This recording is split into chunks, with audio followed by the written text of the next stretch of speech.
Bienvenido a Pulso de Medianoche, una hora de historias de terror acompañadas por el sonido de la lluvia para que puedas relajarte o dormir, si es que el miedo te lo permite. Suscríbete si quieres seguir explorando la oscuridad. Comenzamos. Siempre he sido un escéptico.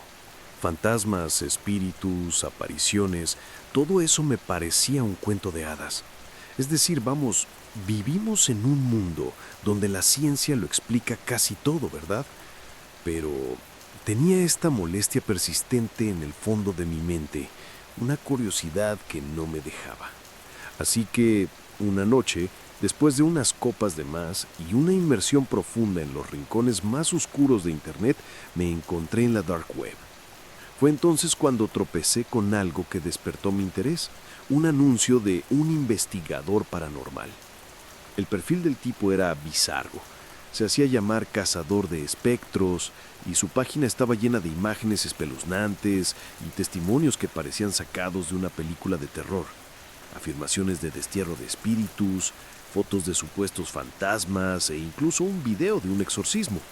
Todo parecía tan falso, pero la idea de contratarlo para investigar mi casa perfectamente normal sonaba hilarante. No creía en fantasmas, pero la idea de que este tipo espeluznante viniera a hacer todo su acto era demasiado entretenida como para dejarla pasar.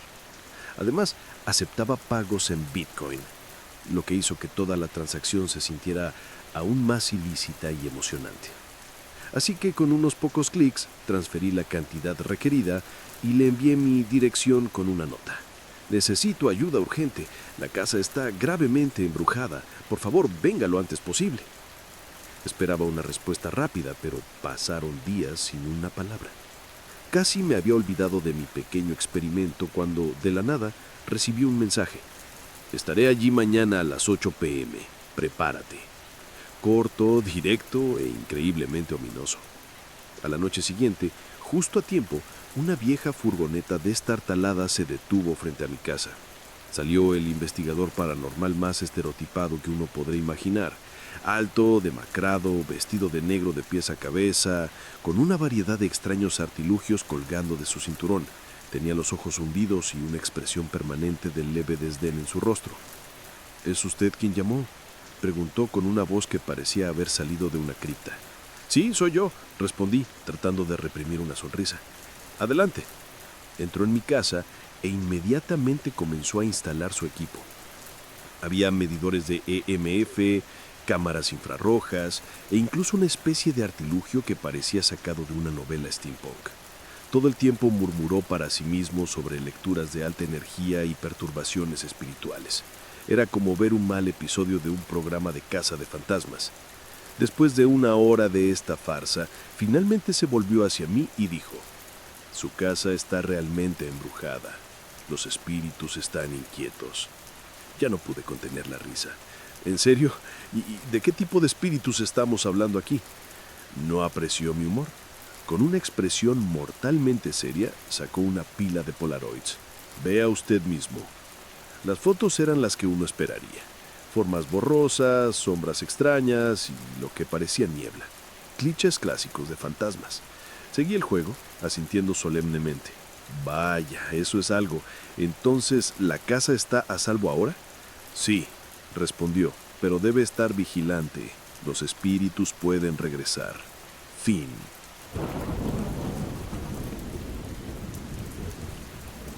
Le pagué el saldo restante, le agradecí su tiempo y lo vi alejarse en la noche.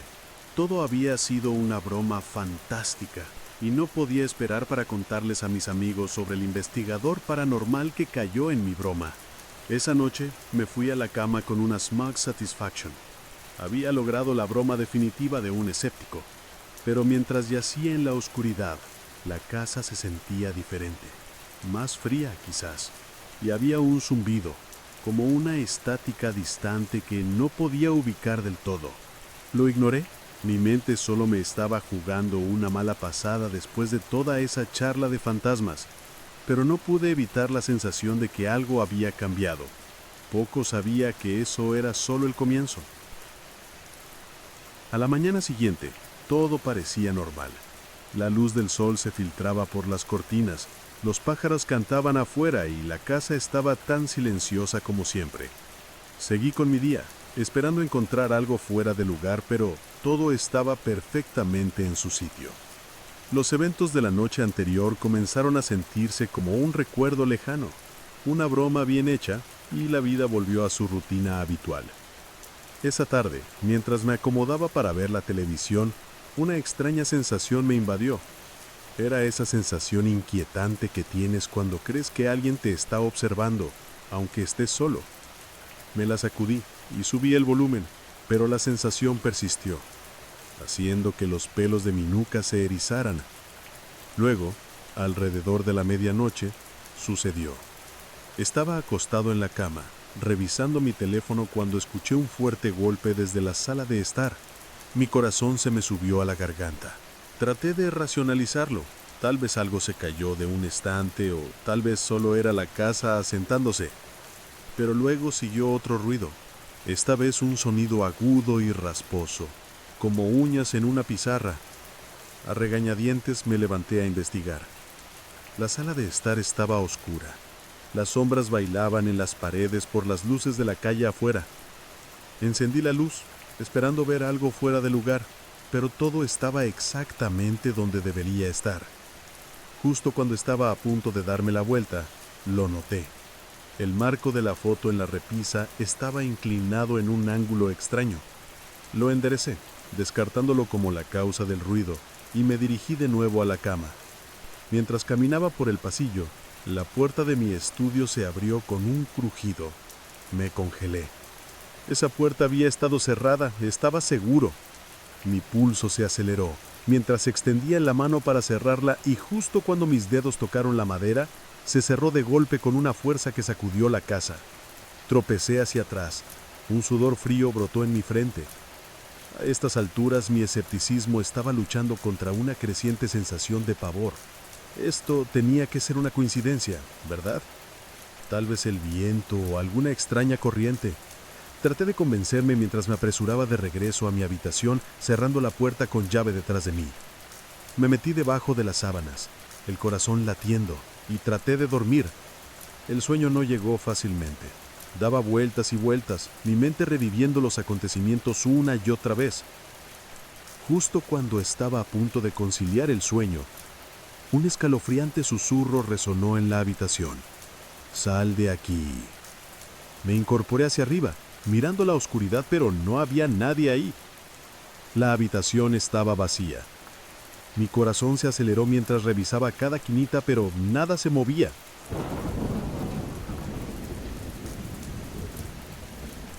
Al día siguiente era un manojo de nervios.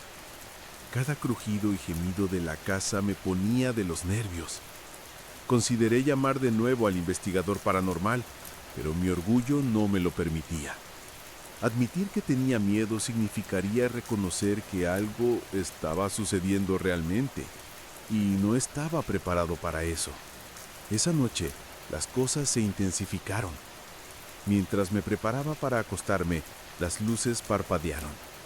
Lo atribuí a un corte de energía, pero luego mi teléfono comenzó a fallar, glitchando y mostrando estática aleatoria. Lo dejé a un lado y traté de ignorarlo, pero la sensación de inquietud se hizo más fuerte.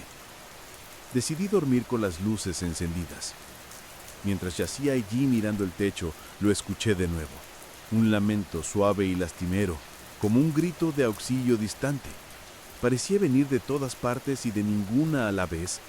Me cubrí los oídos, tratando de bloquearlo, pero el sonido parecía filtrarse hasta mis huesos. De repente la temperatura de la habitación se desplomó.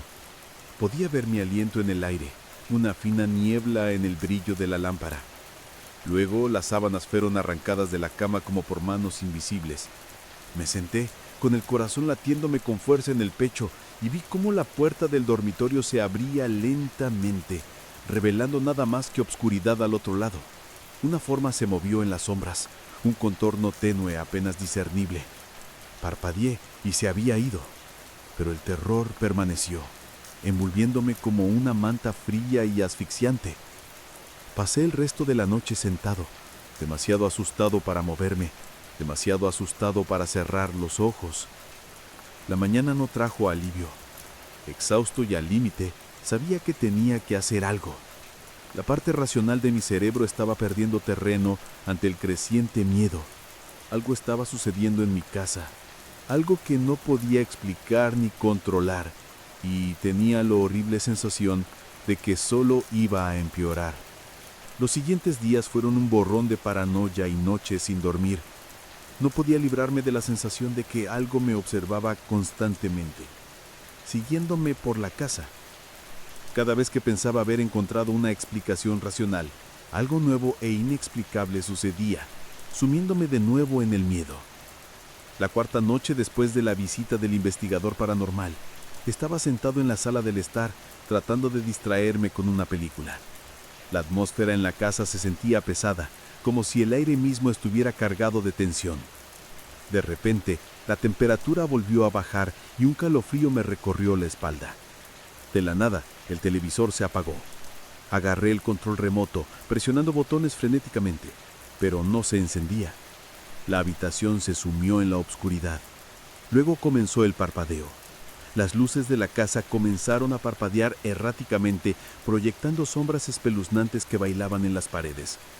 Mientras estaba allí, paralizado, escuché pasos lentos y deliberados que venían del pasillo. Resonaron por toda la casa, haciéndose cada vez más fuertes hasta que se detuvieron justo afuera de la puerta de la sala del estar. Contuve la respiración, esperando que algo, lo que fuera, sucediera. La puerta se abrió muy lentamente, y por un momento no pude ver nada más que obscuridad. Luego una forma comenzó a tomar forma en la puerta. Una figura fantasmal tenue, translúcida y desnuda. Era una mujer vestida con ropas anticuadas, con los ojos hundidos y sin vida. Me miró por un largo momento, su boca moviéndose como si tratara de decir algo, pero no salía ningún sonido. Quería correr, gritar, pero estaba paralizado por el terror. Finalmente, me señaló con un dedo, su expresión de tristeza y enojo antes de desvanecerse en la nada. Las luces parpadearon por última vez y se quedaron encendidas. La temperatura volvió a la normalidad, pero el terror persistía. A la mañana siguiente, decidí investigar un poco. Necesitaba saber qué estaba pasando en mi casa. Pasé horas revisando viejos registros y foros en línea, tratando de encontrar alguna pista de un embrujo o una tragedia relacionada con mi hogar. Después de lo que pareció una eternidad, tropecé con un artículo de noticias de principios del siglo XX. Contaba la historia de una mujer llamada Elisa, que había vivido en la casa con su esposo. Eran una pareja acomodada, pero la tragedia llegó cuando el esposo de Elisa desapareció misteriosamente. Con el corazón roto e incapaz de sobrellevarlo, Elisa se quitó la vida en la casa. Desde entonces había habido rumores de sucesos extraños y avistamientos de una figura fantasmal que coincidía con su descripción. Fue una revelación escalofriante. ¿Había despertado de alguna manera su espíritu al traer a ese investigador a mi casa? ¿O era algo completamente diferente? No tenía respuestas, solo más preguntas. Esa noche, mientras me preparaba para acostarme, no pude evitar la sensación de que Elisa estaba observándome. Intenté dormir, pero cada crujido y gemido de la casa me ponía los nervios. Alrededor de las 3 de la mañana me desperté con el sonido de un susurro. Era Fabi, casi inaudible, pero definitivamente estaba ahí. Me senté, esforzándome por escuchar. Los susurros parecían venir de las paredes mismas, una mezcla confusa de palabras y frases que no podía distinguir. Luego, tan claro como el día, escuché una sola palabra. Déjame. Mi corazón se aceleró. Salté de la cama, encendiendo todas las luces de la casa. Mientras estaba de pie en el pasillo brillantemente iluminado, tratando de recuperar el aliento, lo vi de nuevo. La figura sombría. Esta vez, al final del pasillo. Permaneció por un momento. Luego, lentamente se movió hacia mí. Retrocedí, tropezando en la sala del estar. La figura se detuvo, su forma se hizo más definida. Era Elisa, con los ojos llenos de tristeza. Volvió a levantar la mano, señalándome. Esta vez pude escuchar su voz, suave y distante. Debes irte. No es seguro. Antes de que pudiera reaccionar, se desvaneció en la nada. La casa quedó en silencio y yo me quedé allí parado, temblando. Estaba claro que lo que estaba sucediendo estaba más allá de mi comprensión y control. Al día siguiente, estaba exhausto pero determinado. Necesitaba encontrar una manera de comunicarme con Elisa, para entender lo que quería y por qué estaba persiguiendo mi casa. Decidí contactar de nuevo al investigador paranormal, esperando que pudiera proporcionarme algunas respuestas o al menos guiarme sobre qué hacer a continuación. Le envié un mensaje urgente explicándole todo lo que había sucedido desde su visita. En una hora me respondió. Se lo advertí. Los espíritus están inquietos. Vendré esta noche. Con una mezcla de temor y anticipación, me preparé para su llegada. Quizás, solo quizás, podría ayudarme a poner fin a esta nesadilla.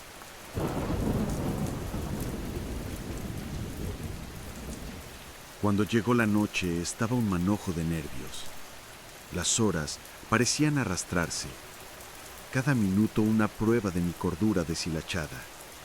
Seguía mirando el reloj, contando los minutos para la llegada prometida del investigador paranormal. Justo cuando el reloj marcó las 8 p.m., llamaron a la puerta. Abrí para encontrarlo allí, con su expresión tan sombría como siempre. Sin decir una palabra, entró, sus ojos escaneando la casa con una mirada de profunda concentración. Llevaba un pequeño estuche negro que dejó sobre la mesa de la sala de estar. Lo sentí en el momento en que llegué, dijo con voz baja y sombría. El espíritu es fuerte aquí. Has despertado algo poderoso. No pude ocultar mi escepticismo por completo, pero los eventos de las últimas noches me habían sacudido hasta lo más profundo. Entonces, ¿qué hacemos?, pregunté, tratando de mantener la voz firme. Debemos comunicarnos con el espíritu y comprender sus intenciones, respondió, abriendo su estuche para revelar una serie de herramientas extrañas, velas, cristales y lo que parecía una radio antigua. Pero primero necesitamos limpiar el espacio. Comenzó encendiendo las velas y colocándolas en un círculo alrededor de la habitación. Las llamas parpadeantes proyectaban largas sombras en las paredes, aumentando la atmósfera espeluznante. Luego roció una especie de polvo en el aire, murmurando un encantamiento en voz baja. Siéntate en el centro del círculo, me indicó. Concéntrate en el espíritu. Abre tu mente y deja que te hable. Me sentí ridículo, pero accedí. Mientras estaba sentado allí tratando de despejar mi mente, la habitación se volvió más fría. El aire se sentía pesado, presionándome por todos lados. El investigador encendió el viejo aparato similar a una radio y comenzó a emitir un zumbido estático bajo. Por un largo momento, no pasó nada. Estaba a punto de expresar mis dudas cuando la estática cambió. Las palabras comenzaron a emerger, débiles y entrecortadas al principio, luego más claras. Era la voz de Elisa. ¿Por qué estás aquí?, preguntó el investigador con los ojos cerrados en concentración. Hubo una larga pausa, luego la voz de Elisa se escuchó. Estoy atrapada. Un escalofrío me recorrió la espalda. El investigador continuó. ¿Qué quieres? Paz, llegó la triste respuesta. Pero él no me deja. ¿Quién?, pregunté, incapaz de permanecer en silencio por más tiempo. ¿Quién no te deja? La estática crujió y la voz de Lisa se volvió más débil. La oscuridad me retiene. El investigador abrió los ojos, su expresión sombría. Hay más aquí que solo un espíritu inquieto. Hay una fuerza malévola en juego, algo oscuro y peligroso. Necesitamos desterrarlo. ¿Cómo?, pregunté, el miedo invadiendo mi voz. ¿Qué tenemos que hacer? Metió la mano en su estuche y sacó una pequeña caja intrincadamente tallada. Esto es una trampa de espíritus. Necesitamos atraer la oscuridad hacia ella y luego sellarla. Pero no será fácil. La entidad se defenderá. Mientras hablaba, La habitación parecía oscurecerse. Las sombras se hicieron más profundas y el aire se volvió helado. Las velas parpadearon salvajemente y la estática en la radio se hizo más fuerte. El investigador me entregó la caja. Debes sostenerla. El espíritu se ha conectado contigo. Se sentirá atraído hacia ti. Tomé la caja, con las manos temblorosas. El investigador comenzó a cantar, su voz subiendo y bajando en un patrón rítmico. La estática en la radio se hizo ensordecedora y la habitación parecía cerrarse sobre nosotros. De repente, las luces se apagaron sumiéndonos en la oscuridad. La única iluminación provenía de las velas parpadeantes y el grillo fantasmal de la radio. Sentí una presencia, fría y malévola, que se acercaba. La caja en mis manos se calentó, casi quemaba. El canto del investigador se hizo más fuerte, más insistente. Concéntrate, atráela a la caja. Cerré los ojos, concentrándome en la caja, deseando que la oscuridad fuera contenida. El aire crepitó con energía y la habitación pareció vibrar con una fuerza invisible. Luego, con un golpe repentino y brusco, se detuvo. Las velas se apagaron, la radio enmudeció y el frío opresivo se disipó. Abrí los ojos para encontrar al investigador desplomado en el suelo, exhausto pero vivo. La caja en mis manos ahora estaba fría y pesada. «Está hecho», dijo débilmente. «La oscuridad está atrapada». Miré alrededor de la habitación, medio esperando que algo saltara sobre nosotros, pero todo estaba en silencio. La casa se sentía diferente, más ligera de alguna manera, como si un peso se hubiera levantado. Dejé la caja con cuidado, sintiendo una mezcla de alivio y temor persistente. «¿Se acabó?», pregunté, con la voz apenas un susurro. El investigador asintió. «Por ahora, pero debes mantener la caja a salvo. No la abras, pase lo que pase. Y mantente vigilante. El espíritu aún puede permanecer, pero el peligro ha pasado». Mientras se iba, no pude evitar sentir una sensación de inquietud. La pesadilla parecía haber terminado, pero el recuerdo de las últimas noches me perseguiría durante mucho tiempo. Siempre había sido un escéptico, pero ahora sabía que había cosas en este mundo más allá de mi comprensión.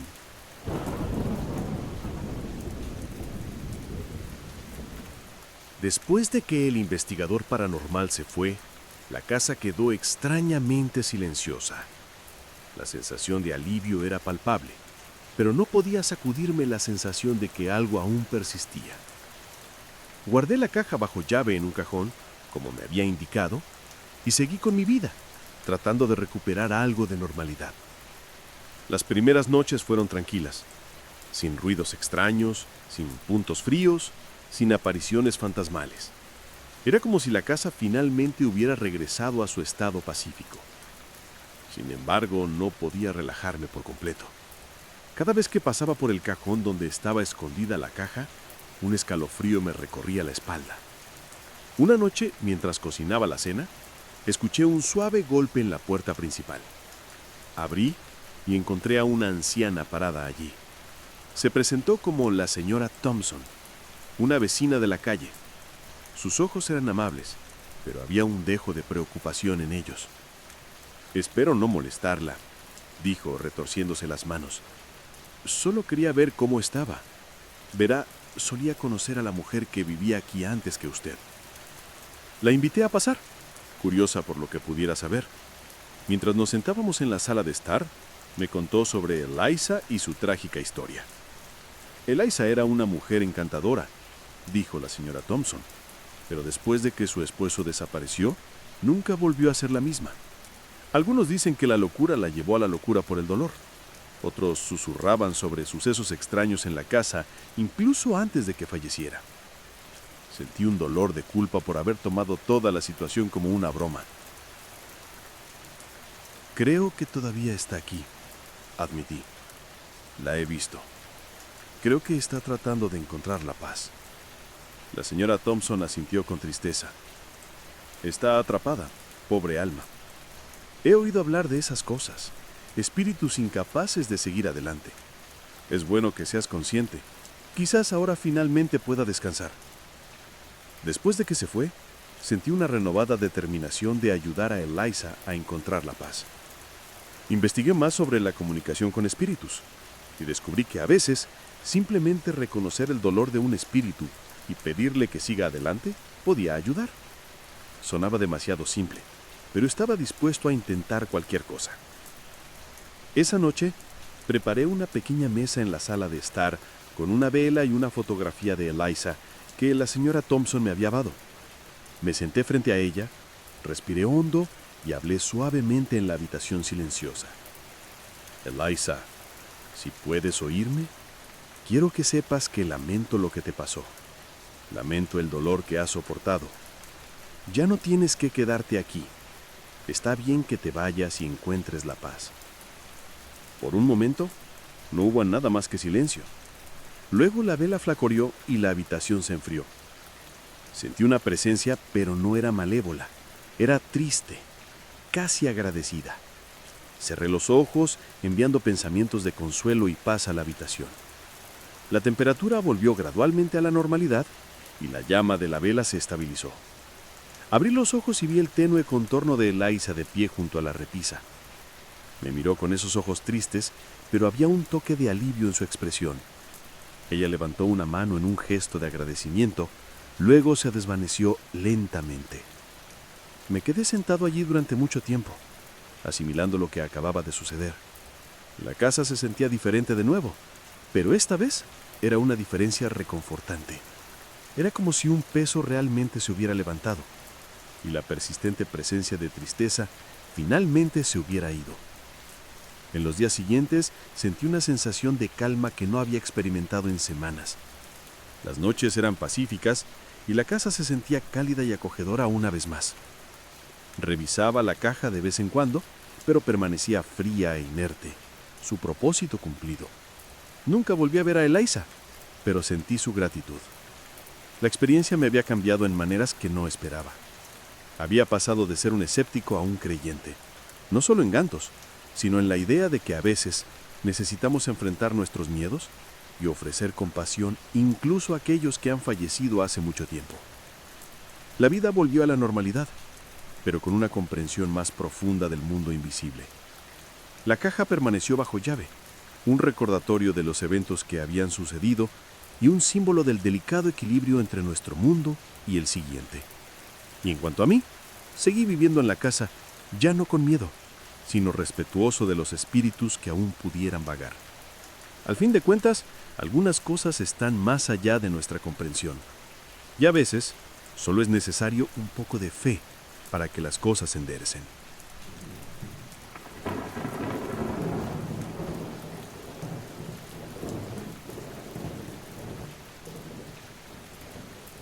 Siempre me han gustado los lugares extraños y abandonados, ¿sabes?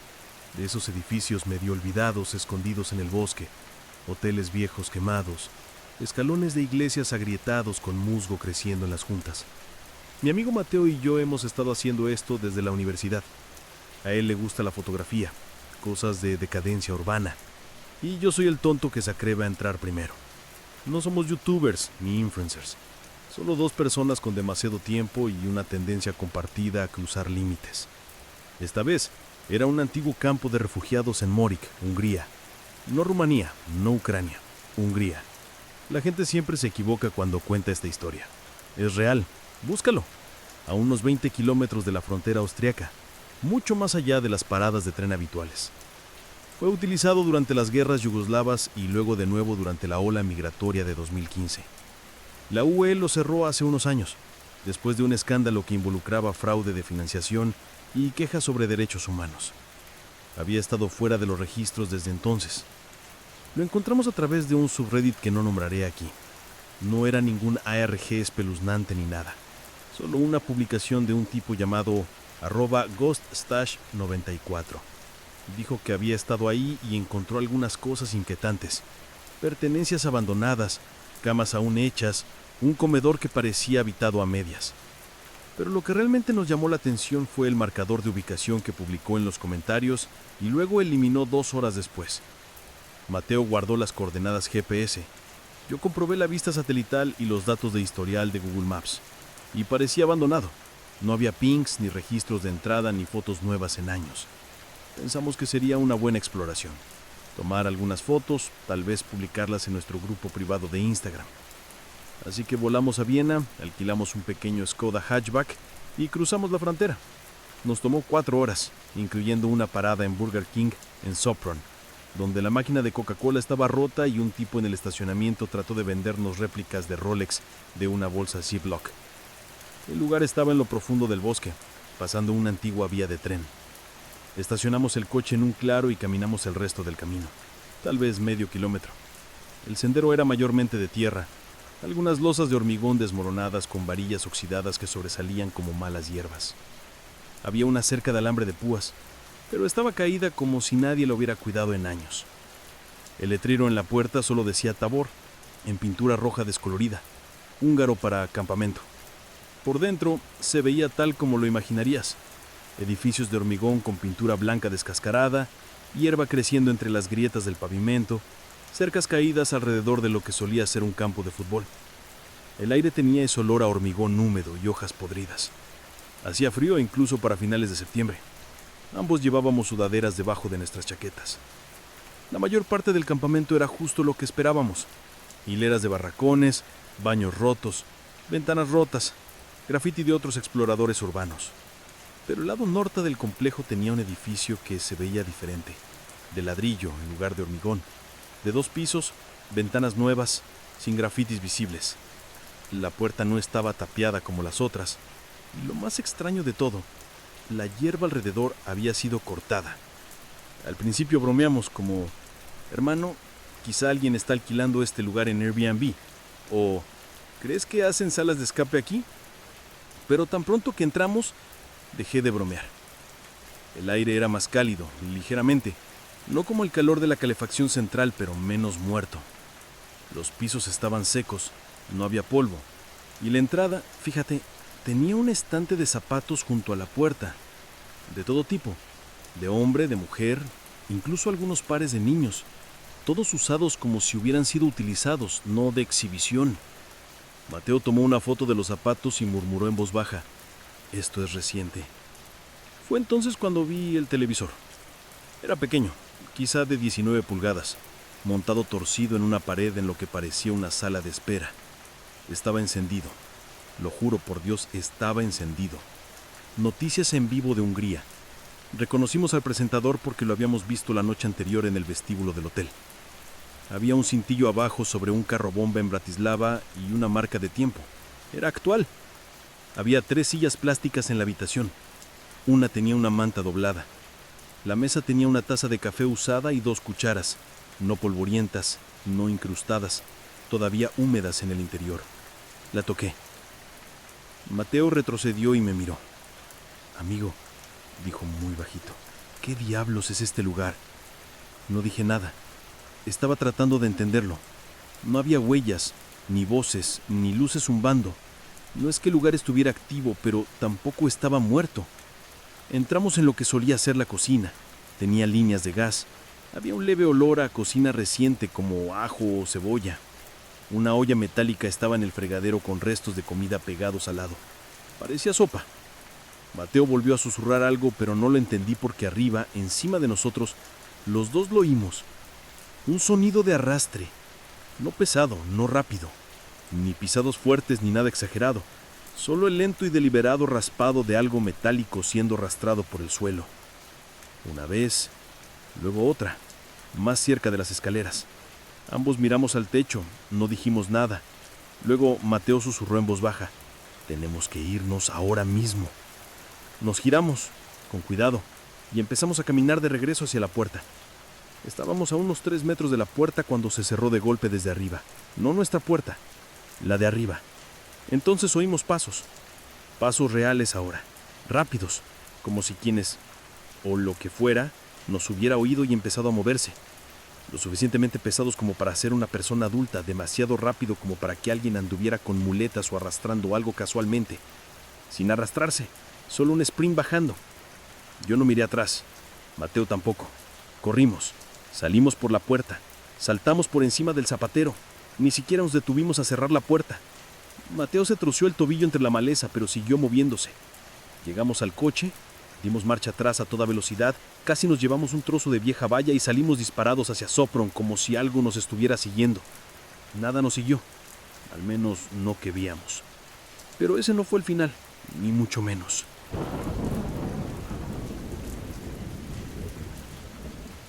No hablamos durante la primera hora después de salir. Simplemente nos sentamos en el coche con la música baja, una emisora de pop húngaro que Mateo había dejado puesta antes, y nos pasamos una lata de Red Bull de gasolinera entre los dos mientras pretendíamos que todo era normal. Terminamos quedándonos la noche en un motel barato a las afueras de Győr, no de cadena, uno de esos lugares extraños con camas duras y sin wifi. Mateo se desmayó rápido, yo no. Seguía pensando en aquel edificio, los zapatos, la taza de café caliente, el televisor con las noticias en directo, pero sobre todo el sonido de arrastre y lo rápido que se había convertido en pasos. A la mañana siguiente, de vuelta en Viena, publicamos un video muy editado de la exploración en nuestra página privada de IG. Solo 2 minutos. Tomas exteriores del campamento, Mateo fotografiando el campo de fútbol, un breve clip del pasillo del edificio de ladrillo. Sin audio, sin mencionar el televisor, sin pasos, nada de la segunda planta. 10 horas después, la publicación fue eliminada. No marcada, no denunciada, eliminada. No por nosotros, simplemente ya no estaba. Sin aviso, sin shadow ban, como si nunca se hubiera subido. Mateo me envió un mensaje. Yo no lo borré. ¿Tú no? No. Vale. ¿Qué demonios? Fue entonces cuando recordé algo. Antes de volar, le había enviado un mensaje al tipo que originalmente publicó el pin GPS, @ghoststash94. Su perfil ya no existía cuando volvimos, no solo inactivo, desaparecido. Ni siquiera pude encontrar comentarios que hubiera dejado en otros hilos, pero había guardado una captura de pantalla de una de sus respuestas, solo una frase corta, pero se me quedó grabada. Ese edificio no formaba parte del campamento original. Comprueba los planos de 2004. Fue añadido en 2018, después de que lo cerraran. Así que empezamos a investigar. No había mucha información disponible públicamente, pero Mateo conocía a este tipo, Andor, un húngaro que vendía cámaras y piezas en Telegram y ocasionalmente se metía en cosas turbias. Ya sabes el tipo. Andor nos envió un PDF en 2 días. No era oficial, sin marca de agua, parecía escaneado de una copia impresa con manchas y todo. El diseño original del campamento de principios de los 2000 tenía 14 edificios, 12 para alojamiento y administración, 1 para la cocina-comedor, 1 para servicios médicos. Ese edificio de ladrillo no estaba ahí. El cuadrante noreste donde se encuentra ahora estaba marcado como terreno despejado en 2004. Estaba vacío, pero en Google Maps ahora se puede ver claramente el contorno del nuevo edificio. Le preguntamos a Andor de dónde sacó el archivo. Dijo que venía de un archivo de la Dark Web, uno de esos índices .onon que indexan la logística de campamentos de las zonas de migración de la UE, mayormente viejos memorandos de coordinación de refugiados, pero algunos eran más sensibles. Uno estaba marcado como Norm Classified Access Holding 2018 al presente. Mateo y yo lo miramos fijamente durante un rato. Ambos sabíamos lo que probablemente significaba la frase Expend Holding, expulsión e interrogatorio. O era militar o era algo mucho peor. El hecho de que dijera 2018 al presente lo empeoraba. Mateo se quedó muy callado por un rato. No suele alterarse, pero luego me miró y me dijo, había cucharas en la mesa, hombre. 2. Eso significa que todavía están comiendo ahí. No volvimos a publicar. No hablamos de volver, ni siquiera en broma. Pero unas 3 semanas después, Mateo me envió un enlace, sin palabras, solo una dirección Tor. La copié y pegué en mi navegador de la Dark Web. Me llevó a un sitio pequeño, apenas con estilo, titulado Repatriation Logs Mortgage Facility. Tenía registros, fechas, sin nombres, pero códigos y notas. Decenas de entradas desde 2018 a 2024. Las notas eran breves, vagas. Algunas simplemente decían cosas como retenido 72 horas no conforme o transferido dejó 18.6 kilos atrás. Pero las más extrañas, unas 6 o 7, estaban etiquetadas Ex-Hold, No Data, y para esas, la columna de estado simplemente decía todavía ocupado, todavía en tiempo presente. Mateo me llamó justo después. Amigo, dijo, creo que entramos en una de esas habitaciones. Tenía razón. Ese edificio tenía algún tipo de ocupación, algún tipo de actividad. No era solo agua caliente o televisión, era uso activo, pero extraoficial, no público y muy probablemente ilegal. Esa noche intenté volver al enlace ONON. Se había ido. No sin conexión, simplemente redirigía a un 404. Luego mi navegador se bloqueó y cuando lo volví a abrir, el marcador que había guardado también había desaparecido. Mateo volvió a llamar, pero esta vez estaba susurrando. Alguien me envió un mensaje. ¿Quién? No sé. Sin nombre de usuario, solo una dirección ONON y un mensaje. ¿Qué decía? No estabas autorizado para BLEGX. Quédate sin conexión. Esta es la última advertencia. No dormí. Ambos dejamos de publicar después de eso. Eliminamos el Instagram, cerramos el grupo, borramos el material. Pero eso no los detuvo, porque una semana después, alguien subió nuestro video completo, incluyendo la parte que nunca compartimos, a un foro de la Dark Web. Se titulaba Marriage Witnesses Non-Processed. Fue entonces que supe que estábamos en problemas.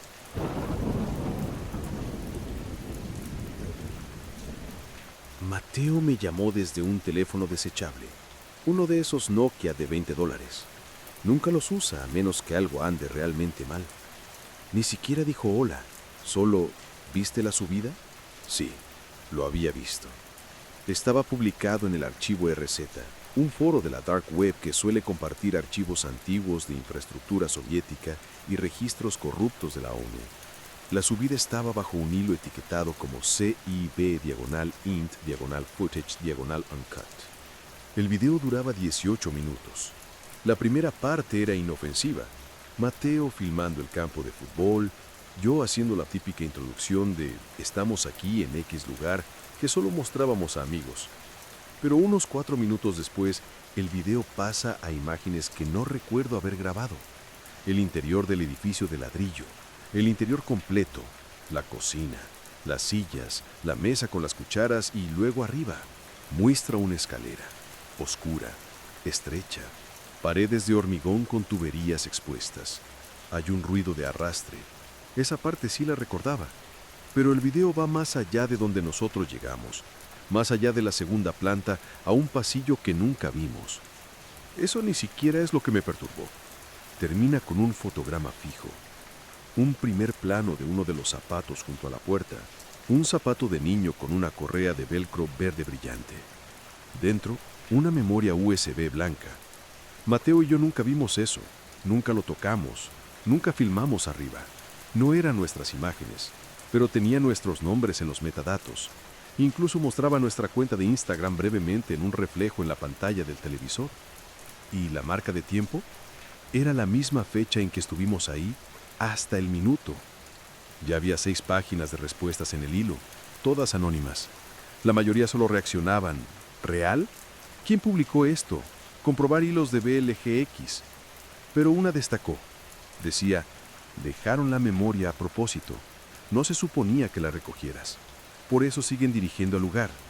El hilo fue bloqueado 30 minutos después de que lo vieran. No eliminado, solo congelado. Un post administrador al final decía, en revisión por la red original, no se permite compartir más. Le envió un mensaje a Andor. De nuevo, le envié el enlace. No respondió en un día. Cuando finalmente lo hizo fue breve. Solo, esto no es local. Le pregunté qué significaba eso. El edificio, la gente que hay dentro, las cámaras, la cadena de arriba. Eso no es húngaro. Está contratado. Me envió un nombre, The PsyOps Holding, registrada en Liechtenstein. Sin sitio web, sin contacto, sin rastro. Pero alguien la había enlazado antes en un hilo aparte sobre hospitales de campaña de ONU abandonados que se utilizaban para trabajos de extracción independientes. Le pregunté directamente si pensaba que lo que encontramos era algún tipo de sitio negro. La respuesta de Andor es un sitio que no reconocen oficialmente, pero existe. Rotan a los agentes cada 18 meses. Usan a detenidos no ciudadanos como activos extendidos. Piensa en mano de obra, piensa en pruebas biológicas, piensa en algo peor. Dijo que el lugar al que entramos, el edificio que asumimos que era solo una unidad de ladrillo vacía, era parte del proyecto Morik, una red informal de instalaciones utilizadas para procesar a individuos no registrados. Le pregunté quién lo dirigía. Su respuesta: no importa quién lo dirija, importa quién lo financia. A Mateo le tocó después, no físicamente, digitalmente. Su correo electrónico fue bloqueado, su nube fue borrada. No la típica cosa de olvidé mi contraseña, borrado. Todos sus archivos de proyecto desaparecieron. Incluso sus viejas unidades de copia de seguridad no cargaban, solo particiones ilegibles. Una incluso emitía un zzzz cuando la conectábamos, no fuerte, solo constante. La tiramos. Luego le llegó una carta, no un correo electrónico, un sobre real, sin remitente. Dentro había una foto impresa, granulada, como una captura de una cámara de circuito cerrado. Lo mostraba a él y a mí de pie frente al edificio. El único problema: nunca tomamos esa foto. No había nadie más ahí, nadie. Escrito en la parte inferior de la foto con tinta roja: cruzaste, no repitas. No fuimos valientes después de eso. No hicimos lo de la película de terror de tontos. No, tenemos que regresar. No, necesitamos respuestas. Sabíamos exactamente lo que era. Una advertencia. Pero no acabó ahí, porque 2 semanas después de esa carta, Mateo desapareció. Quiero decir, completamente. Ni llamadas, ni mensajes de texto, ni teléfono desechable. Conduje hasta su apartamento en Madrid y estaba vacío. No desordenado, no robado, simplemente vaciado como si nunca se hubiera mudado. Su vecino dijo que un camión de mudanzas llegó a las 3 a.m. 2 días antes, sin nombre de compañía, solo 3 tipos uniformados. Uno de ellos tenía un portapapeles con un papel que decía: Gobierno, traslado en tránsito, número español. El vecino dijo que hablaba en inglés con acento norteamericano. Intenté denunciarlo como desaparecido. La policía no le dio importancia. Dijo que era un adulto, sin señales de juego sucio. Dejé su foto en la comisaría de todas maneras. 3 días después, recibí un mensaje privado en un antiguo Discord al que no había iniciado sesión desde el 2021. El nombre de la cuenta era solo un guión bajo. El mensaje decía: uno de ustedes ignoró la advertencia. Uno de ustedes escuchó. Que eso no vuelva a suceder. Adjuntaba un archivo. Era el metraje otra vez, pero esta vez el final era diferente. En vez de cortarse en el zapato verde, continuaba 1 minuto más. Mostraba a alguien bajando las escaleras, no recorriendo, no arrastrando nada, solo caminando, a plena vista de la cámara. El rostro oscurecido por una visera de plástico, un mono con un parche que decía IN, /PROC, /4. La figura pasa frente a la cámara, luego se gira, la mira directamente, levanta una mano y saluda. Luego la pantalla se pone negra.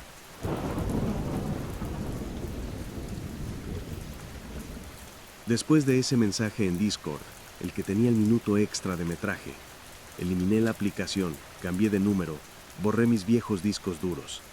Ni siquiera usé la misma tarjeta SIM después de eso. Pero no importó. No necesitaban volver a encontrarme. Ya tenían todo lo que necesitaban. Seguí intentando localizar a Mateo por vías oficiales. Sabía que era estúpido. El tipo básicamente había sido borrado, no de una manera mágica, solo borrado de una manera que parecía burocráticamente limpia, sin rastro de deudas, sin alquileres activos, sin actividad bancaria. Su Instagram seguía activo, pero inactivo. Le envié un mensaje a su hermana. Ella dijo que le había enviado una nota de voz 2 días antes de desaparecer, diciéndole que estaría fuera de la red por un tiempo. Dijo que era por su propia seguridad. El archivo con el metraje alterado, el que tenía la figura con la visera, tenía metadatos incrustados. Lo revisé usando una herramienta forense. No había información de la cámara, ni timestamp, pero había una ruta de carpeta incrustada en la estructura del archivo. Decía /mount, /hold, /mz, /cbldgx, /ntp4, /red. Eso no es un directorio normal. Es una convención de nombres, algo institucional. Le envié una captura de pantalla a Andor. Le tomó 2 días responder. NTPROC es la abreviatura de Procesamiento Internacional, escribió. Es algo real. Unidad extraoficial utilizada para logística de extradición. Hacen detención a corto plazo en sitios negros en zonas de conflicto. No se supone que funcionen en Europa. Le pregunté qué significaba MC3CBLDGX. Dijo que era solo una abreviatura, edificio Moric X. Insistí más. Le pregunté si podía arrastrar la ruta de la carpeta, encontrar la fuente de la carga, qué servidor, qué ubicación, cualquier cosa. Fue entonces cuando me dijo que había terminado de ayudar. No, no puedo, no lo haría. Dijo que ahora tenía un hijo. Dijo que la última vez que investigó sobre BLGX, alguien le dejó un sobre sellado en el parabrisas, sin etiqueta. Dentro había una foto de su hijo de 4 años siendo recogido de la guardería. No lo culpé, pero no pude parar. Quedaba una última pista que no había tocado todavía. Alguien del subreddit original donde habíamos encontrado el pin GPS. No Ghost Stash 94, el tipo que publicó la ubicación. Él ya no estaba, pero había un usuario en las respuestas que había comentado en casi todas las publicaciones de instalaciones abandonadas de esa época. Nombre de usuario, Folk Bureau. Le envié un mensaje directamente. No esperaba una respuesta, pero me respondió 5 minutos después con una frase. Nunca entraste en BLGX, entraste en algo peor. Reúnete conmigo en Múnich, no en línea. Nos reunimos en un Starbucks en Sendlinger Tor. Era mayor, quizás de unos 40 años, con un corte de pelo pulcro, vestido demasiado limpio para alguien que pasaba tiempo en el tipo de foros de donde veníamos nosotros. No perdió el tiempo. ¿Sabes lo que es un proxy de reasignación? Dije, no. Es cuando una ubicación física se etiqueta como algo oficialmente benigno, como una estación de retención de refugiados, pero en la práctica se utiliza para otra cosa completamente distinta. Mientras el país anfitrión no haga preguntas, permanece fuera de los registros. Le pregunté qué era realmente BLGX. No es un sitio negro, es un sitio inverso. No entendía. La mayoría de los sitios negros reciben gente. Este saca gente. Se acercó más. No están procesando detenidos, están probando respuestas, umbrales de comportamiento, obediencia bajo amenaza, seguimiento de cumplimiento. Le pregunté quiénes eran ellos. Contratista internacional de Alberta, trabaja bajo diferentes nombres. Ahora mismo se llaman Precursor Dynamics. Operan bajo la apariencia de pruebas logísticas para servicios de inmigración, pero en realidad están construyendo modelos de comportamiento para... ¿Qué? Respiró hondo. Para ver cuánto puede soportar un civil antes de que se vuelva contra otro civil. Luego miden quién mira, quién interviene y quién se va. Le pregunté cómo sabía todo esto. Yo solía ser técnico de comportamiento en Praga. Enviamos a 3 tipos a Moric en 2019. Uno era un infiltrado. Los otros 2 pensaban que estaban ahí por periodismo investigativo. Solo el infiltrado salió vivo. Le pregunté qué les pasó a los otros 2. No respondió. En cambio deslizó un trozo de papel por la mesa. Una dirección. Sin código de país, solo un ID de servidor. Precursor 4147.prox.net. Intenta conectar. Verás. Se levantó y se fue, sin despedirse. Intenté la dirección desde un terminal público al día siguiente. El navegador se colgó por un minuto entero, luego cargó una sola pantalla. INT Pros Dashboard. Región MZC. Estado de calzado, activo. Nivel de observador, redactado. Revisión Q1. Había un botón que decía reproducir. Hice clic en él. Era una transmisión en vivo. El ángulo de la cámara era alto, como una cámara CCTV montada. La imagen mostraba un pasillo con baldosas en el suelo, paredes con concreto y una ventana con barrotes. Una figura estaba sentada en una silla en el centro de la Roma, con los brazos detrás de la espalda, el rostro no visible. El único sonido era un suave ruido mecánico, como algo girando fuera de la pantalla. Luego una voz desde algún lugar fuera de la cámara. INT Pro 4, sujeto 0056, umbral de cumplimiento alcanzado, iniciar onda 2. Otra figura entró en la Roma llevando una visera, el mismo parche en el uniforme, INT Proc 4.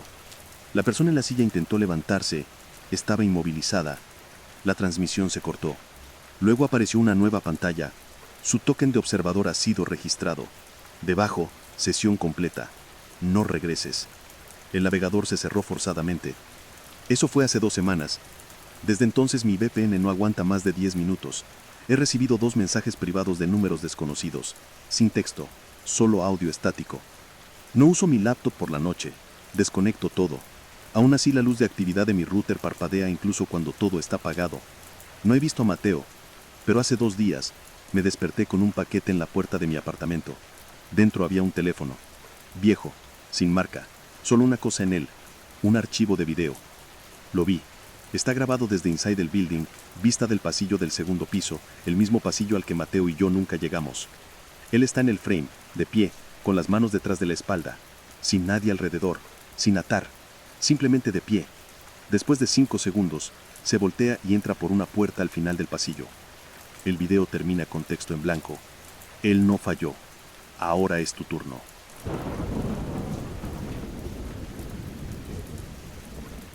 No dormí después de ver el video de Mateo, no porque tuviera miedo, simplemente no sabía qué se suponía que debía hacer.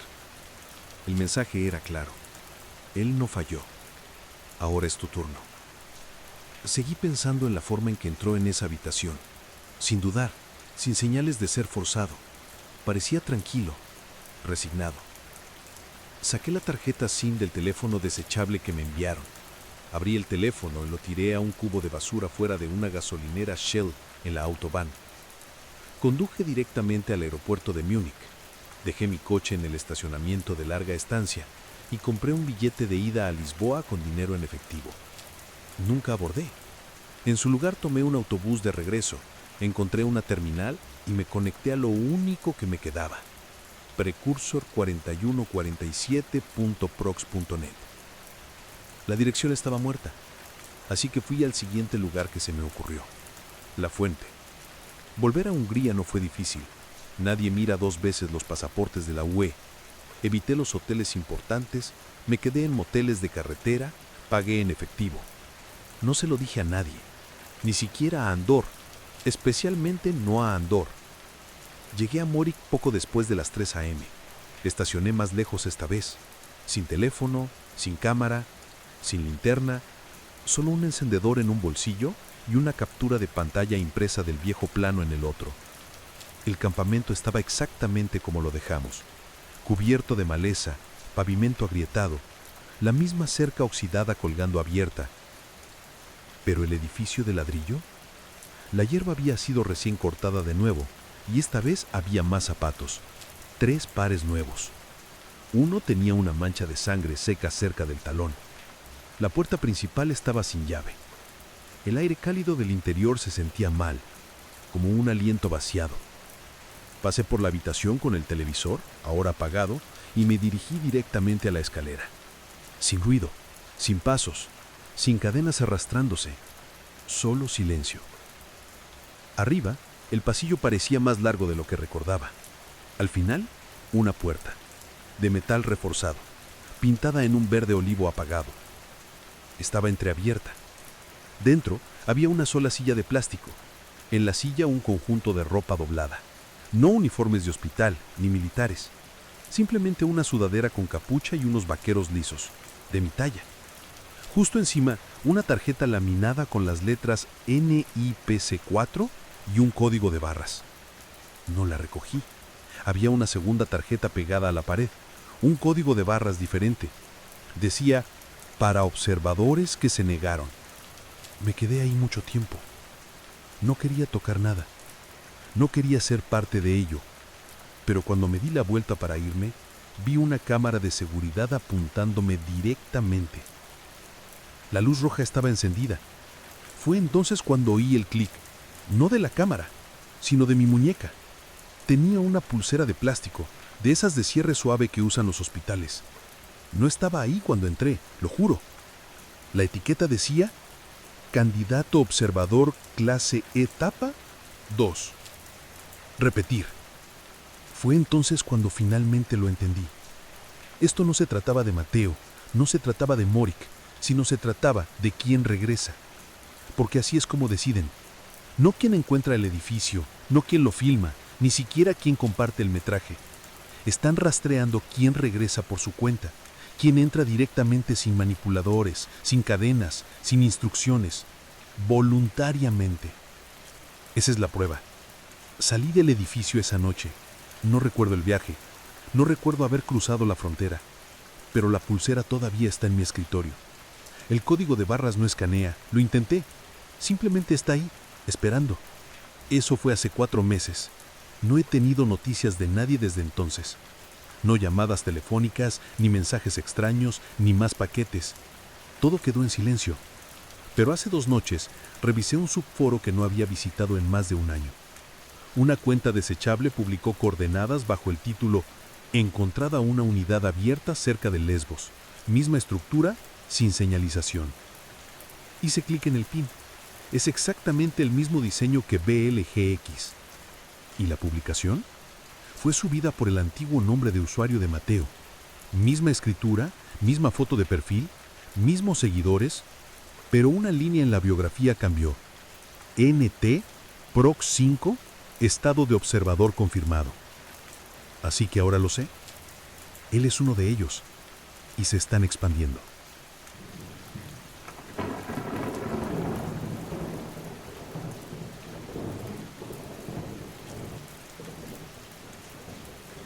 Trabajo como guardia de seguridad nocturno en un hospital privado a las afueras de Seattle. No diré cuál por razones obvias, pero si eres de la zona podrías adivinarlo. No es el lugar muy grande, pero es viejo. Partes de él fueron construidas en la década de 1950, y las secciones más nuevas están como torpemente unidas al edificio original. Se nota donde se acabó el dinero, por cómo las paredes simplemente cambian, como si alguien hubiera pausado a mitad de una remodelación y simplemente se hubiera rendido. Mi turno va de 10 p.m. a 6 a.m. La mayoría de las noches son aburridas, y así es honestamente como me gustan. Se supone que debemos revisar cada ala una vez por hora, registrar cualquier cosa inusual, vigilar las cámaras y asegurarnos de que el estacionamiento no se convierta en un lugar de reunión para adolescentes o tipos sospechosos. Hace unas semanas, este nuevo tipo, Mitch, fue contratado, recién salido de cualquier programa de capacitación de seguridad con fines de lucro que lo sacó. Ya sabes el tipo, demasiada energía, trae su propia linterna táctica, sigue usando frases como integridad del perímetro en conversación normal. Pero bueno, todos tienen que empezar en algún lugar. Así que una noche, alrededor de las 2 a.m., estamos en el vestíbulo principal tomando un descanso, comiendo Chick-fil-A sobrante que una enfermera dejó en el refrigerador del personal. Mitch saca a colación algo extraño que uno de los conserjes le dijo. Dice: "Oye, ¿alguna vez escuchaste sobre el piso oculto?". Pensé que estaba bromeando. Le pregunté si se refería al ala psiquiátrica vieja que cerraron en los años 80. Él dijo: "No, otra cosa. Aparentemente, hay un truco con el ascensor. Si mantienes presionados los botones 2 y R al mismo tiempo durante unos 5 segundos, el ascensor ignora toda la lógica normal y te lleva a un nivel que no aparece en ningún directorio de pisos, sin luces en el panel, sin indicador, nada. Simplemente se mueve, y cuando las puertas se abren, ya no estás en el hospital, al menos no en este hospital". Le dije que eso sonaba leyenda urbana de Reddit, como ese tonto juego de ascensor de 4chan del que la gente solía hablar. Pero Mitch juró que era real. Uno de los conserjes, un tipo llamado Alonso, que lleva 20 años aquí, le mostró cómo hacerlo. Dijo que solía hacerlo por apuestas cuando era más joven. Dijo que solían llamarlo el subsuelo, pero nadie descubrió qué era realmente. Dejó de ir después de encontrar algo ahí abajo. Mitch intentó presionarlo sobre lo que vio, pero Alonso se cayó y simplemente se fue. Ahora, normalmente descartaría este tipo de conversaciones, pero aquí está la cuestión. Nuestro hospital fue construido con un presupuesto ajustado. Los esquemas oficiales, que he visto durante los simulacros de fuego-incendio, muestran 3 pisos: sótano, planta baja y segundo.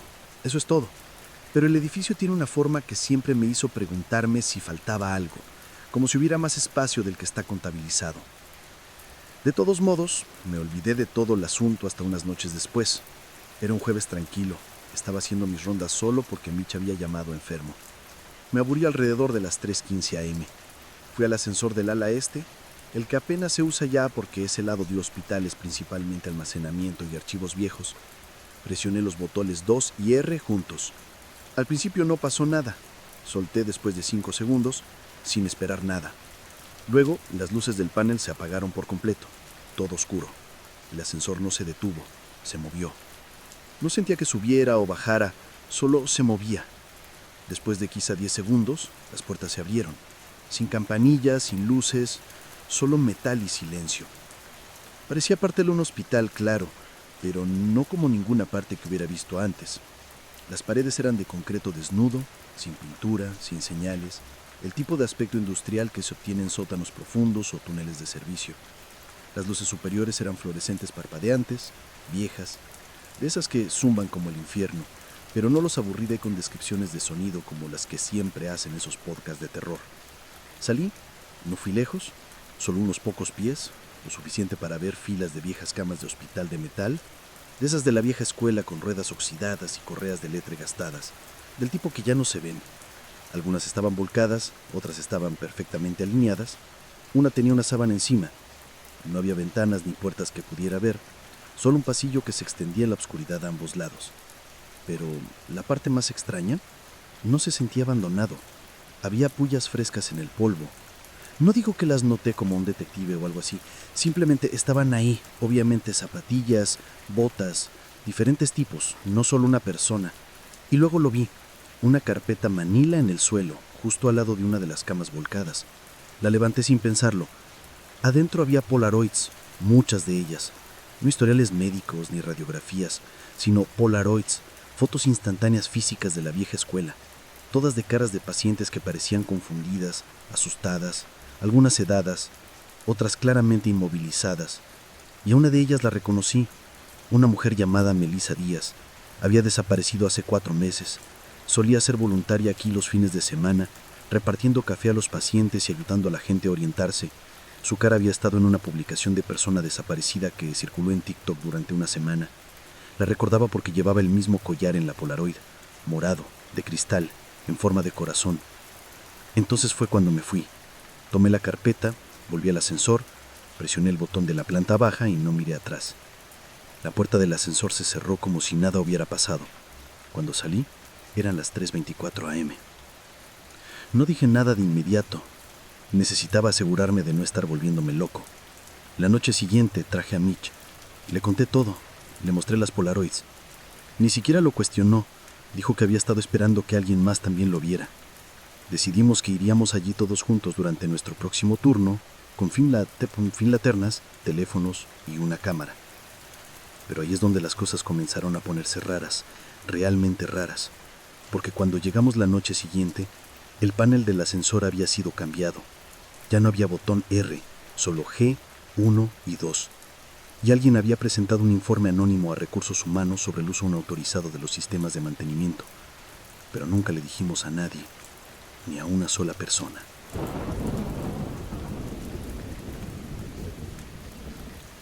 Después de que encontramos la carpeta, Mitch me convenció de que debíamos entregarla. Le preocupaba el aspecto legal del asunto. ¿Y si era parte de una demanda o algo así y nos encontraban con ella? A mí no me importaba mucho eso, simplemente no quería involucrarme. Pero las fotos eran personas reales. Una de ellas ya figuraba como desaparecida, y eso no me parecía algo que pudiéramos simplemente ignorar. Así que se la llevamos a nuestro supervisor. No a la administración del hospital, solo a Carl, el tipo que dirige el equipo de seguridad nocturna. Es ex policía, de los que fichan la entrada y la salida a rajatabla. Le mostramos la carpeta sin decir dónde la encontramos. Simplemente dijimos, la encontramos en un cuarto de suministros. Carl apenas miró las fotos antes de encerrarlas en su escritorio y decir, esto no lo encontraron aquí. No lo encontraron en ninguna parte. Luego nos dijo que volviéramos a las rondas como de costumbre. Esa fue la final de la conversación. Pero no fue el final de la carpeta. 2 días después, nos llamaron a una reunión, no con Recursos Humanos, sino con el departamento legal del hospital. Tenían copias de las fotos, escanes digitales, alguien ya había revisado todas ellas. Nos preguntaron dónde las conseguimos. Mitch comenzó a explicar el truco del ascensor y lo interrumpí. Les dije que simplemente la encontramos detrás de un viejo archivador cerca de la escalera oeste. No insistieron. No actuaron sorprendidos, pero tampoco nos dijeron nada.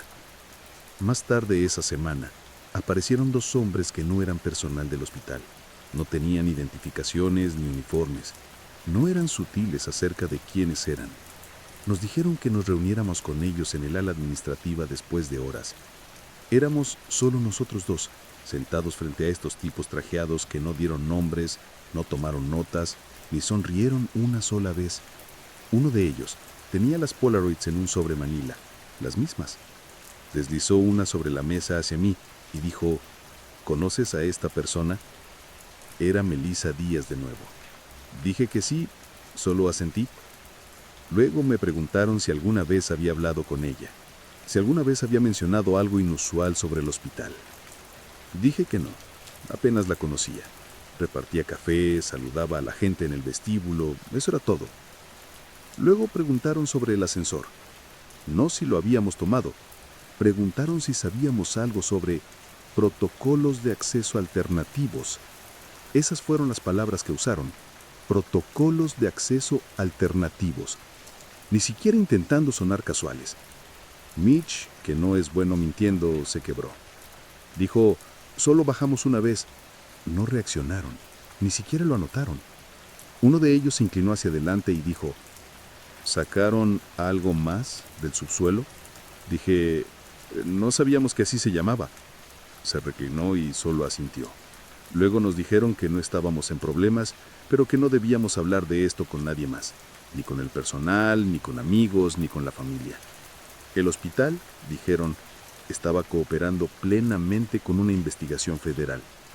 Esa fue la primera vez que escuchamos la palabra federal. Nos dieron a cada uno una declaración impresa por firmar. Dijeron que era solo para confirmar que entregamos la carpeta. Firmamos, se fueron. Eso fue todo. Pero luego las cosas empezaron a cambiar. En silencio. Primero, Carl, el supervisor de seguridad, se había ido la noche siguiente. Su placa de nombre no estaba en la puerta. Otra persona estaba cubriendo sus turnos y nadie decía por qué. Luego Alonso, el conserje que le contó a Mitch por primera vez el truco del ascensor, dejó de venir. Le preguntamos a uno de los empleados de limpieza dónde estaba y simplemente dijeron, se transfirió. Sin previo aviso, sin despedida. Simplemente se fue. Intentamos usar el ascensor de nuevo la semana siguiente, pero el truco no funcionó, ni siquiera cerca. Mantener presionados los botones ahora solo emitía un pitido de error. Y aquí es donde las cosas empezaron a empeorar. Recibí un mensaje directo en Instagram. Mi cuenta es privada y no la uso mucho, principalmente para etiquetar fotos tontas de comida y algún que otro meme. Este mensaje provenía de una cuenta bloqueada, sin publicaciones, sin foto de perfil, sin biografía, solo un mensaje. Deja de intentar bajar. No estás autorizado. Sin remeses, sin imágenes aterradoras, solo esa línea. Se lo mostré a Mitch. Él revisó su teléfono. Tenía el mismo mensaje, pero a través de WhatsApp. Él ni siquiera usaba WhatsApp, ni siquiera lo tenía instalado. Entonces, ¿cómo lo enviaron? Intentamos ignorarlo por 2 días. Las cosas se calmaron aparentemente de nuevo, pero no podíamos dejar de hablar de ello. Y no solo porque fuera escalofriante. Teníamos preguntas. ¿Por qué estaba ese piso allí? ¿Para qué se usaba? ¿Cuánto tiempo había estado activo y por qué le importaba al FBI? Pensamos que tal vez era algún tipo de sitio clandestino, una instalación psiquiátrica experimental o incluso ensayos médicos ilegales, cosas de las que la gente bromea cuando habla de la dark web, experimentos con humanos, procedimientos no registrados, el tipo de cosas que nunca llegan a las noticias porque no queda nadie para hablar de ello. La noche que lo intentamos de nuevo fue la última vez que hicimos algo juntos dentro del hospital. Esta vez no fue el ascensor, fue lo que encontramos en las grabaciones de seguridad.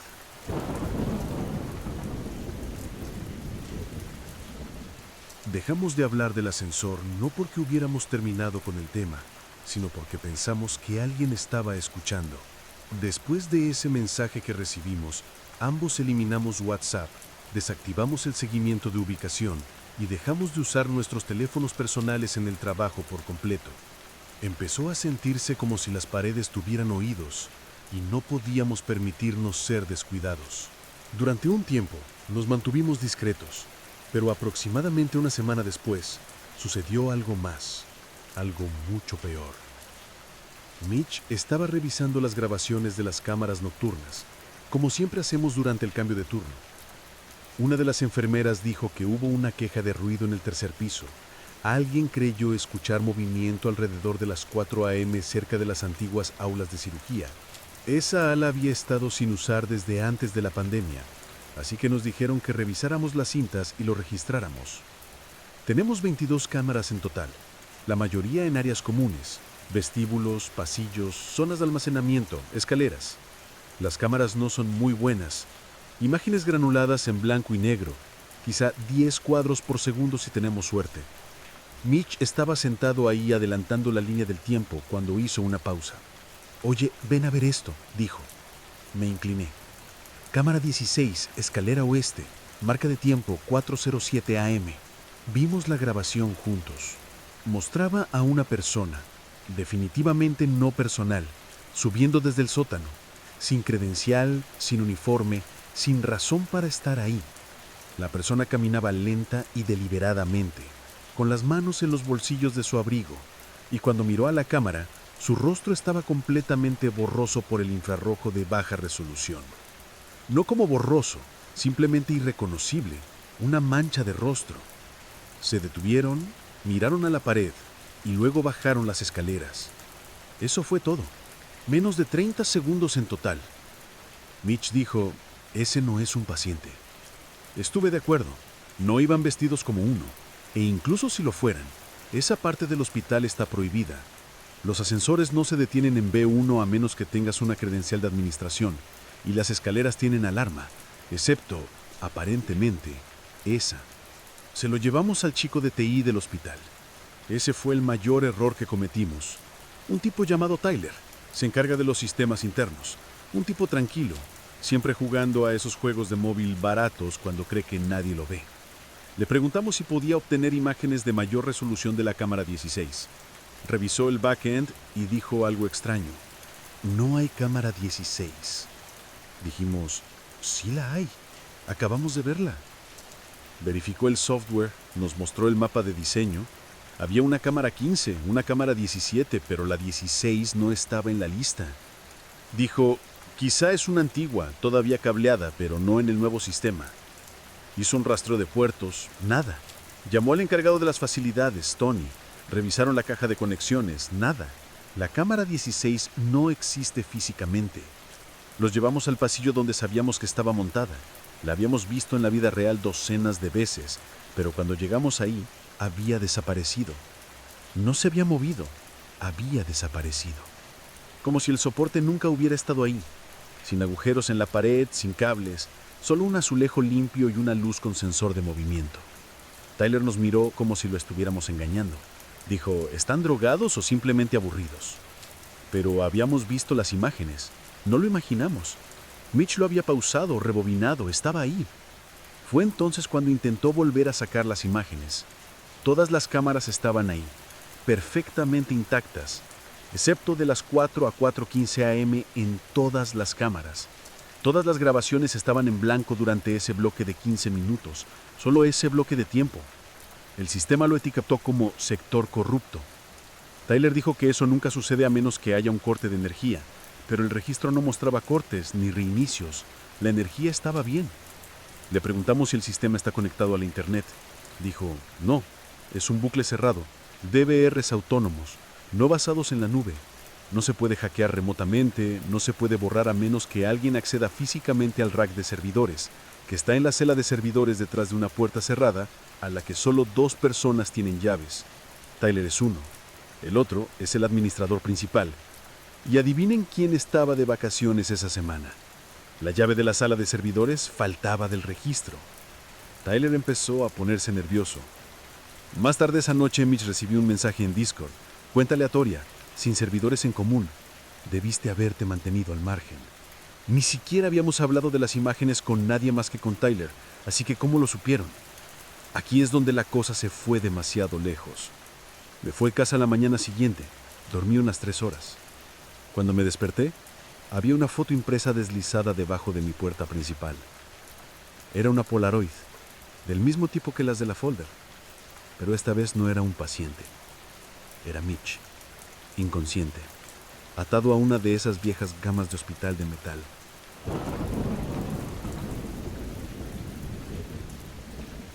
No llamé a Mitch de inmediato después de encontrar la foto. Simplemente la miré fijamente. La Polaroid era más nueva que las otras. Todavía olía a recién impresa. Del tipo que se obtiene con esas cámaras instantáneas Fujifilm que la gente lleva de vacaciones ahora. Era de alta resolución, más nítida. Mitch estaba en uniforme completo, atado a una cama de metal con los brazos a los costados, los ojos cerrados. Parecía inconsciente, no muerto, pero no podía estar seguro. No había nota, ni símbolo, ni escritura en la parte de atrás, solo la imagen. Intenté llamarlo, directo al buzón de voz. Sin tonos, solo un pitido. Y eso fue todo. Tomé mis llaves y conduje hasta su apartamento, que está a solo unos 10 minutos del mío. No lo pensé, simplemente fui. Cuando llegué ahí, su coche estaba estacionado afuera exactamente donde siempre estaba. Toqué el timbre, nada. Le envié un mensaje de texto, volví a llamar, todavía nada. Me senté en el estacionamiento durante 1 hora completa, mirando su puerta, esperando que saliera, pensando que tal vez estaba durmiendo o esquivando llamadas. Alrededor de las 6:30 p.m., uno de sus vecinos salió con su perro. Le pregunté si había visto a Mitch. Me miró como si acabara de preguntarle si creía en los extraterrestres. Se mudó hace 2 días, dijo. ¿No te lo dijo? No lo había hecho. No dijo nada sobre mudarse. Sin cajas, sin aviso. Estuvimos de turno juntos la noche anterior. Había hecho una broma estúpida sobre que las hash browns de McDonald's eran divinas. Compartimos un maldito café helado de Starbucks porque la máquina de la cafetería estaba rota. No se mudó. Alguien quería que creyera que sí. Esa noche, volví al hospital aunque no era mi turno. Usé mi credencial para entrar por la entrada trasera del personal. Caminé directamente al vestuario. Su casillero estaba abierto, vacío, excepto por una cosa. Pegado al interior de la puerta había un pequeño trozo de papel de impresora, sin logo ni encabezado, solo una frase mecanografiada. Este no es tu caso. No se lo dije a nadie, ni a Tyler, ni a mi novia, a nadie. Después de eso, empecé a revisar los rincones oscuros del hospital por mi cuenta. Caminaba por los viejos túneles de mantenimiento durante mis rondas, revisaba los cables de las cámaras, abría armarios que no se habían tocado en años. La mayor parte era polvo y moho, nada útil. Pero luego algo cambió en la alimentación principal de seguridad. Agregaron una nueva cámara, cámara 16. Estaba de vuelta, solo que esta vez mostraba algo diferente. Ya no era la escalera oeste, ahora era una toma estática de una pequeña habitación tenuemente iluminada. Paredes de concreto gris, una luz cenital, sin ventanas, una cama de metal con sujeciones. Y estaba en vivo. La marca de hora se actualizaba en tiempo real. No había personas visibles en el encuadre, pero la cama tenía sábanas limpias, blancas, como si hubiera sido preparada. Revisé el diagrama de cableado en el sistema. No había una fuente listada para esa alimentación, ni una ubicación física. Simplemente estaba ahí. Tomé una foto de la pantalla con mi teléfono. 1 minuto después, mi computadora del trabajo me desconectó de la alimentación. Acceso revocado. Cuando intenté iniciar sesión de nuevo, mi cuenta había sido deshabilitada. Fui a ver a Tyler al día siguiente y le pregunté qué había pasado. Él solo dijo, no sé de qué me estás hablando, y cerró la puerta de su oficina. 2 días después, recibí un correo electrónico oficial del hospital. Mi turno estaba siendo reestructurado. Me ponían en licencia sin goce de sueldo, pendiente de una auditoría de antecedentes rutinarios. Claro, rutina. Ni siquiera me pidieron mi credencial de vuelta, lo que lo dice todo. Así que me arriesgué. Publiqué una sola foto, solo la Polaroid de Mitch en un sub de Reddit que sigo, que habla de encubrimientos médicos inexplicables y secreto corporativo. No es uno de los grandes foros de conspiración. Este es uno pequeño, de nicho, privado. Del tipo que necesitas una invitación. Usé una cuenta desechable, sin datos de ubicación, sin etiquetas, solo personal de seguridad. Esto apareció debajo de mi puerta, visto por última vez con vida ayer. ¿Alguien ha visto a este hombre? En 3 minutos recibí un DM, no una respuesta. Un DM. El nombre de usuario era solo una cadena de letras y números, el típico desechable. Decían, borre la publicación. Monitorean esa sub. Tienes 12 horas para tomar una decisión. Hay 2 fotos más que no quieres ver la tercera. Luego me enviaron una dirección, el centro de Seattle, no muy lejos de Pike Place. Un estacionamiento destartalado que no había visto en años. Eso fue ayer. Todavía no he ido, pero iré esta noche. No creo que Mitch esté muerto, pero si no lo está, Alguien lo mantiene vivo por alguna razón. Y lo que sea que esté en ese subsuelo, lo que sea que estuviera en esa habitación que vimos en la cámara 16, no está abandonado. Nunca lo estuvo.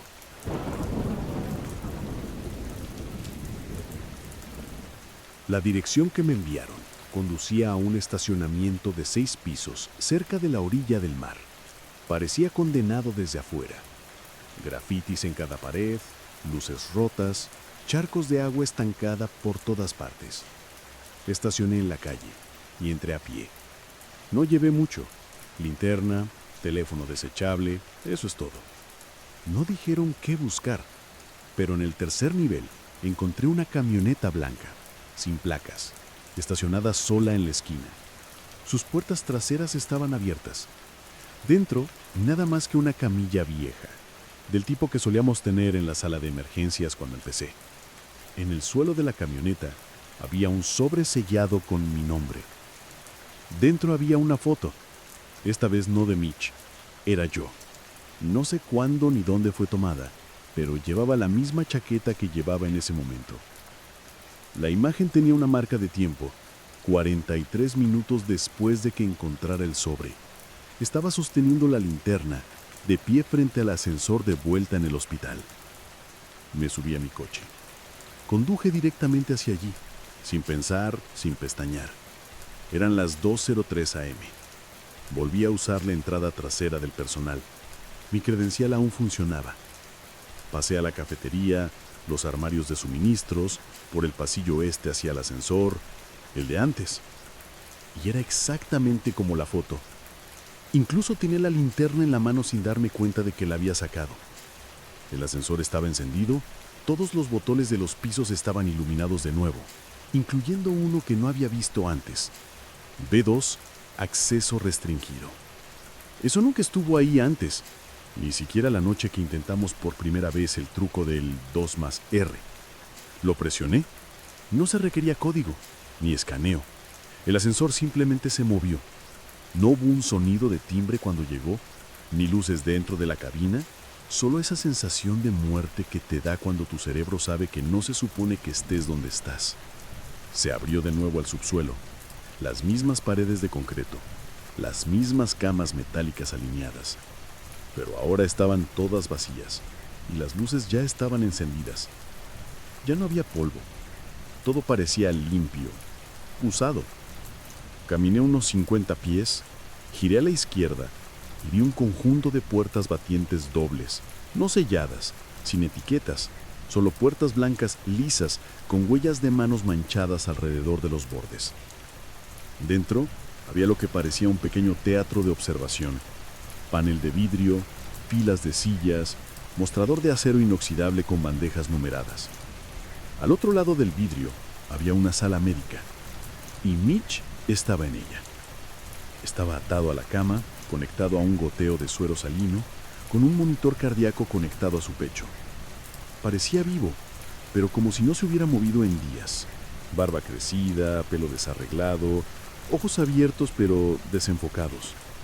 También había otra persona ahí, un hombre con uniforme quirúrgico, sin mascarilla, calvo y con guantes. Estaba de pie junto a la cama, revisando los signos vitales de Mitch, escribiendo algo en un portapapeles. Se giró ligeramente hacia la ventana. Nos miramos a los ojos.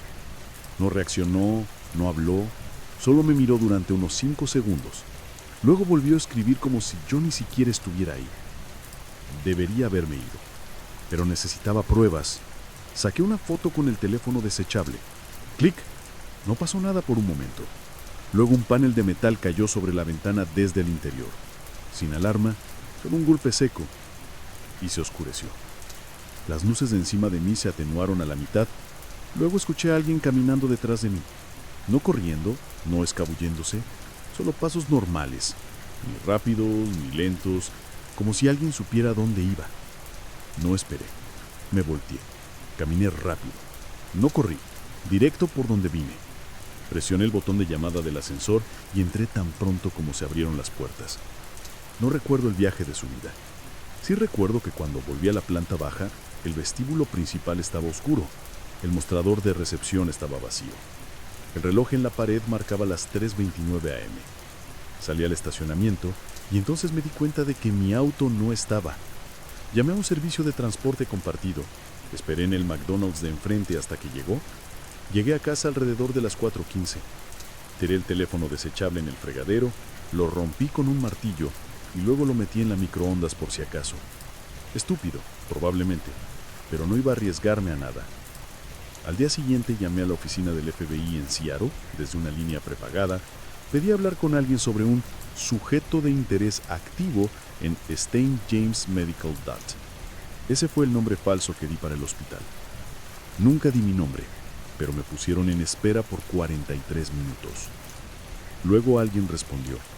Dijeron, ¿viste lo que les pasa a las personas que bajan? Y luego, la línea se cortó. Han pasado 6 días desde entonces. No he vuelto. Mi credencial ha sido desactivada. El sitio web del hospital dice que la instalación está en renovación hasta nuevo aviso.